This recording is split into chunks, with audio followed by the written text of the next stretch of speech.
सुभाष दास लखनपुर का रहने वाला था। बचपन से ही उसे यह विश्वास हो गया था कि तंत्र मंत्र के द्वारा सिद्धि प्राप्त होती है और खूब धन पाया जा सकता है। उसने मात्र 8वीं तक ही पढ़ाई की थी। जैसे जैसे बड़ा हुआ उसकी तंत्र मंत्र और पराशक्ति की साधना में रुचि लेने लगा। वह वैसे लोगों से ही अधिक मिलता था जो तंत्र मंत्र की बातें करते थे। उसे लगता था कि इसमें इतनी अधिक शक्ति होती है कि इससे दुनिया का कोई भी काम चंद मिनटों में ही सिद्धि किया जा सकता है। यह बात उसके मन मस्तिष्क में काफी गहराई तक बैठ चुकी थी। नतीजा यह हुआ कि उसका मन कभी किसी काम में नहीं लगता था। वह लाखों रुपए कमाने के लिए तंत्र मंत्र सामानों का हनुमान सिक्के, पीला कछुआ, रुद्राक्षमाला, पारंगलिंग, अघोरपंथी, बारहसिंगा, हत्था जोड़ी आदि को हासिल करने की कोशिश में लगा रहता था। जहाँ कहीं भी कोई ऐसी बात होती या कोई इस सोच का व्यक्ति मिलता वह उसके साथ हो लेता था। घंटों तंत्र मंत्र की चर्चा में लगा रहता था। उससे मिलने जुलने वाले लोगों को हर समस्या का उपाय तांत्रिक साधना से बताता था। जब उसके घर में लोगों ने देखा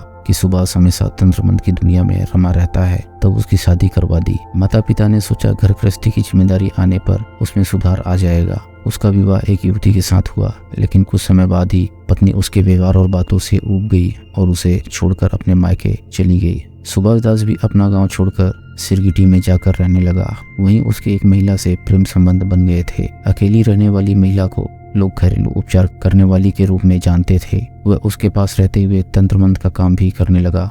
जब लोग महिला के पास किसी मर्ज को ठीक करवाने के लिए आते थे तब वह उससे तंत्र मंत्र की बातें कर उसकी ताकत के बारे में बताता था। दुख को दूर करने के लिए पूजा पाठ करने की सलाह देता था। धीरे धीरे दूर दराज के लोगों के बीच वह तांत्रिक पूजा पाठ करवाने वाले साधक के रूप में प्रसिद्ध हो गया था। उसी दरमियान उसकी मुलाकात माखनदास से हो गई। वह भी उसका हम उम्र था और उसकी भी तंत्र मंत्र में गहरी रुचि थी। उसकी इच्छा थी कि कोई ऐसा जादू हो जाए और कहीं से गड़ा हुआ अकुत खजाना हाथ लग जाए ताकि उसकी जिंदगी मजे में कटने लगे।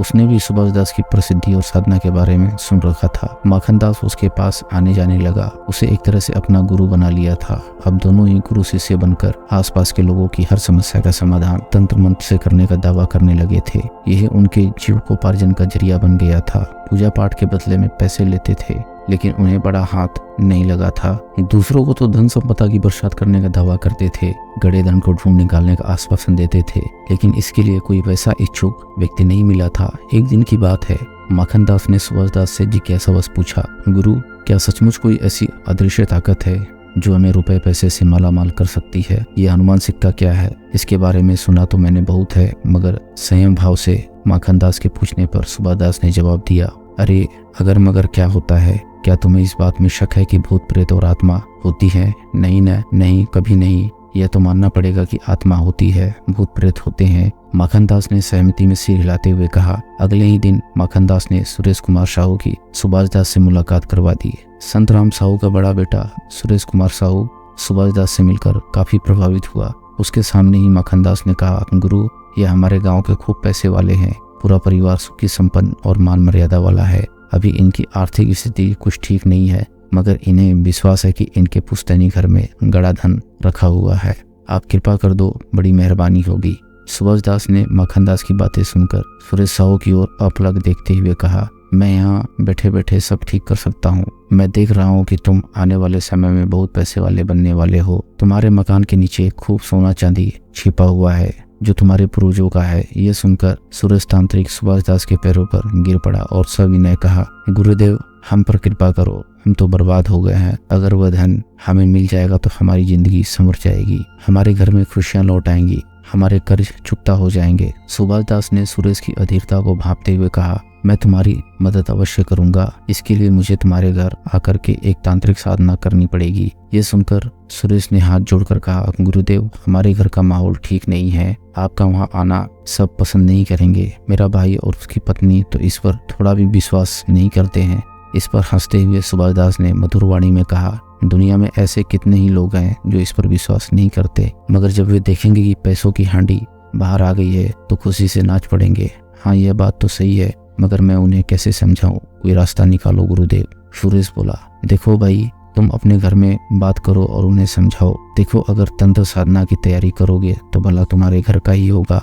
उन्हें इस साधना में घर में सुख शांति बनाए रखने का कहकर मना लो। सुभाष दास की बातें सुनकर सुरेश समझ गया कि कैसे अपने परिवार के सदस्यों को इस साधना के बारे में आश्वस्त करना है। यही फैसला कर सुरेश अपने घर पहुंचा और अपने भाई रामप्रसाद से बात की। उसने कहा, भैया अगर आप बुरा न माने तो सिर्फ एक बार घर में तांत्रिक साधना करवा ले, मुझे विश्वास है कि आपको भी यकीन हो जाएगा। सुरेश साहू की बातें सुनकर बड़े भाई रामप्रसाद ने कहा, भाई मुझे तो इन सब में कोई विश्वास नहीं है, मगर तुम चाहते हो तो एक बार पूजा पाठ करवा कर देख लो। ये सुनकर सुरेश साहू खुश हो गया और 2 दिन बाद ही सुभाष दास और माखन दास को तांत्रिक साधना के लिए अपने घर बुला लिया।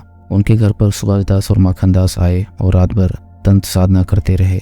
उन्हें विश्वास दिलाया कि जैसे ही यह सिद्धि पूरी होगी उनके घर में गड़ा हुआ रुपया उन्हें मिल जाएगा। यह अनुष्ठान 3 दिन तक चला, जो रात के वक्त ही किए गए। इसके बदले में दोनों तांत्रिकों ने मोटी फीस वसूली।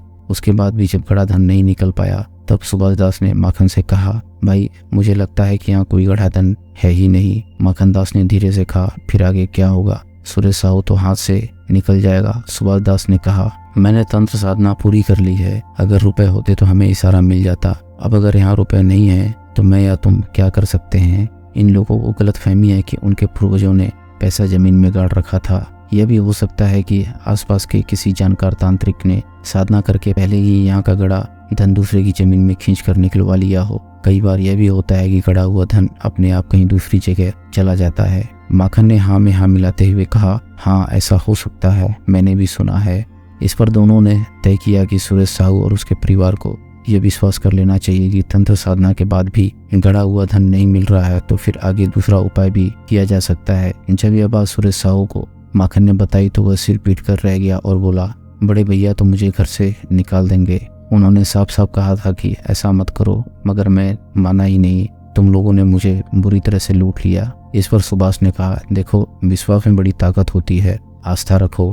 एक दिन अगर गड़ा धन नहीं मिला तो मैं अपनी तंत्र विद्याओं से रुपयों की बरसात आसमान से करवा दूंगा, या फिर अगर तुम्हारा गड़ा धन किसी ने खींच लिया है या कहीं चला गया है तो उसके लिए भी साधना कर छीन लूंगा, लेकिन इसमें समय लगेगा, तुम्हें धैर्य रखना होगा। आखिरकार सुरेश ने हाथ जोड़ करके विवश तांत्रिकों के आगे घुटने टेक दिए।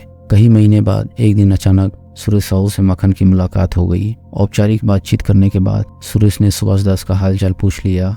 माखन दास ने बताया कि वो बड़ी साधना में लगे हुए हैं, मगर तुम्हारे गुरु ने तो हमारा बेड़ा गर्क कर दिया। सुरेश ने नाराजगी दिखाई, देखो भाई विश्वास रखो, तंत्र साधना कोई मजाक या जादू की छड़ी नहीं है, हर किसी का इससे भला भी नहीं होता है। हालांकि हमारे गुरु सुभाष दास बहुत पहुंचे हुए हैं। उस वक्त या तो तुम्हारा समय अच्छा नहीं चल रहा था या फिर तुम्हारे भाई और परिवार को विश्वास नहीं था, इस कारण भी साधना में कमी आ सकती है। मैं तो कहता हूँ कि अगर तुम्हें विश्वास है तो गुरु की शरण में आ जाओ, फिर देखो कैसे तुम माला माल हो जाते हो। माखन दास की बड़ी बड़ी बातें सुनकर के सुरेश कुमार साहू को विश्वास हो गया कि घर में धन का घड़ा इसलिए नहीं मिला क्योंकि वह धन किसी ने अपने पास खींच लिया था, या फिर हो सकता है पहले ही किसी ने उसे निकाल लिया हो। सुरेश साहू माखन की बातों से संतुष्ट होकर बोला, ठीक है, एक बार मुझे अपने गुरु सुभाष दास से मिलाना, मुझे भी अपने साथ जोड़ लो ताकि मेरा भी खर्चा चलता रहे। माखन दास ने सुभाष से सुरेश साहू की पूरी बात बताई। इस पर सुभाष दास की आंखों में चमक आ गई।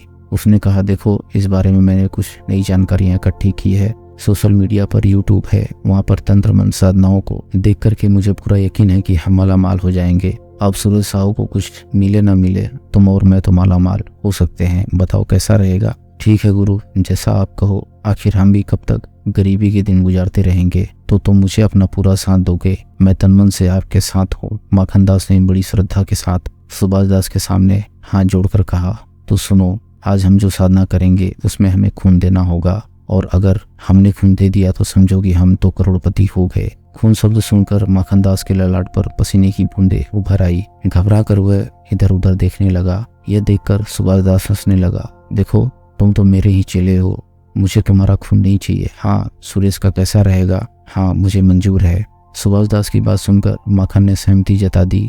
देर शाम को सुरेश साहू तंत्र मंत्र के इंतजाम के साथ आ गया। तीनों तंत्र मंत्र साधना के सारे सामान जुटा आ पहुंचे।